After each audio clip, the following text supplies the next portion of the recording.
আপনারা আপনাদের লাঠি যেখানে থাকার কথা সেখানে থাকুন, সুস্থ থাকুন। যারা যারা থাকবেন আপনি যোগাযোগ করে যেখানে রাত্রি থাকার ব্যবস্থা করা হয়েছে সেখানে চলে যান। শিল্পাঞ্চলের উপর দিয়ে হেঁটে এলেন, শ্রমিকদের সাথে কথা হয়েছে, শ্রমিকরা কি অভিযোগ জানিয়েছে আপনার কাছে?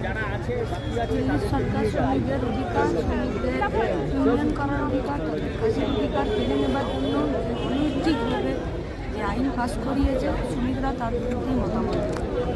এই বারাকপুর শিল্পাঞ্চলে দেখা যাচ্ছে যে সাংসদ, বিধায়ক, বিভিন্নভাবে শাসক দলের যে গোষ্ঠীদ্বন্দ্বের লড়াই চলছে, তাতে সাধারণ মানুষ থেকে বিভিন্ন রাজনৈতিক দলের মানুষের প্রাণ যাচ্ছে, সেটা নিয়ে কোনো অভিযোগ আপনার কাছে এসছে বা সেটা নিয়ে কী বললেন?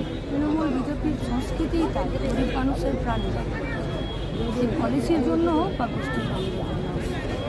আসলে যে পার্টিটা ধ্বংসের মাধ্যমে সরকারে এসেছে